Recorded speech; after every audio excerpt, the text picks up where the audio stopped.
I'm Pastor Patricia Hughes from Holy Cross Lutheran Church in Salem. And this is the sermon for March 29th, the fifth Sunday in Lent in 2020. This weekend I had the TV on for news, like I do, and the channel had finished the news and all those things, and apparently they ran out of other things to show. And so they began to play a recorded basketball game. It was the finals of the NCAA Men's Final Four from 2008 from San Antonio. And as I looked at the logo painted on the floor, it was a cowboy hat with the letters NCAA and 2008. I thought, I know that logo. And then I remembered. I have a cushion, a seat cushion, from a stadium in my closet with that logo on it. Because my late husband, Gary Hohenschel, and his brother Keith went to that finals together and bought those seat cushions. My husband loved college basketball. And so all at once, I was awash in grief. Gary has been dead nearly 10 years, but there it was, all from the broadcasting of a basketball game from 12 years ago. We live in interesting times. I'm recording this sermon for you in the midst of the COVID-19 pandemic. It is March 2020. My morning routine begins every day watching the news telling me how many thousands are diagnosed with COVID-19 as of today, and how many have died. We are surely in a time when grief is real for us. The anxiety you are feeling, even a large amount of the cabin fever from self-isolating at this time, is all a part of your own grief. And so our gospel appointed for the fifth Sunday in Lent is the account in John's Gospel of the raising of Lazarus. A miracle story, absolutely, but a story of grief for our times. I hope you have read John 11, 1 through 45 before watching this, or listened to the recording of the Gospel that my spouse and I made, because it's a good story.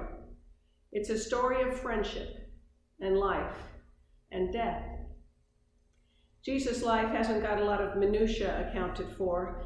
In John, we have miracles, we have teaching, and then all of a sudden we're on the road to his death and resurrection. We don't have stories about family meals or leisure activities. But in John, we find Jesus and that he has friends, not disciples, not followers, friends. This family from Bethany, Mary, Martha, Lazarus, they're his friends. I wish we had more information about that, about how they met, how their relationship flourished, but we do know that the friendship is a real thing. This friendship is not an afterthought either. John, the gospel writer, includes it for us for a reason. Remember, I told you a few weeks ago, John's purpose in writing this gospel is for us to learn to come alongside, to realize that our relationships are important, more than important. Our relationships are about God's love. And so we come to the death of Lazarus. That's the real thing. I've experienced the death of someone I know many times. I have a feeling you have too. I've experienced the fear and concern about the possibility of death of those close to me also. And yet I sometimes deny the death that comes so near to me. I still remember how shocked I was a year or so ago when Nita Porter died, a member of my congregation. She died suddenly in her home having breakfast. A neighbor came in and found her. She was a vital, active, and fun person. And then she was gone. Why am I telling you this? Well, let's go back to Jesus and his very good friends, Lazarus, Mary, and Martha. In the account, Lazarus is very sick, and the sisters contact Jesus to come. He doesn't. It's clearly a choice, not an oversight. And then Lazarus dies, and Jesus finds out. He journeys there, and Martha comes out to meet him. If you had been here, my brother would not have died. She's mad. She's resentful. She's disappointed. She's in grief. Jesus says, your brother will rise again. Martha said to him, I know that he will rise again in the resurrection on the last day. And that's when he says it.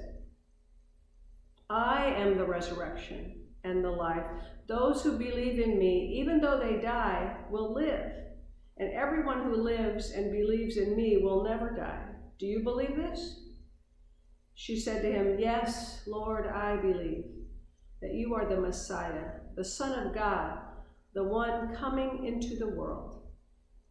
I've preached this text at quite a few funerals, memorial services, and graveside.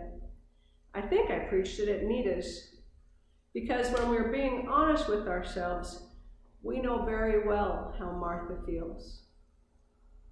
Death and grief are things we are well acquainted with.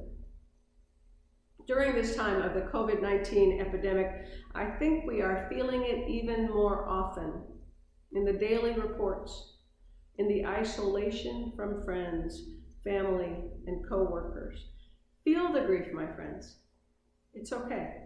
It's safe to do so. But feel God's love for you as well. This account of the death and raising of Lazarus shows us Jesus' grief. And then it shows us the love Jesus has for his friend Lazarus, who he raises from death to life, as well as the love for Martha and Mary as he comforts them in their grief. We are in a time when grief is quite real, and so is God's love. And as John's gospel shows us, God's light and love is a reality to which we can bring others, to enrich their lives, to make life more than grief or fear. We are resurrection people, even in these days. Love each other, my friends. Amen.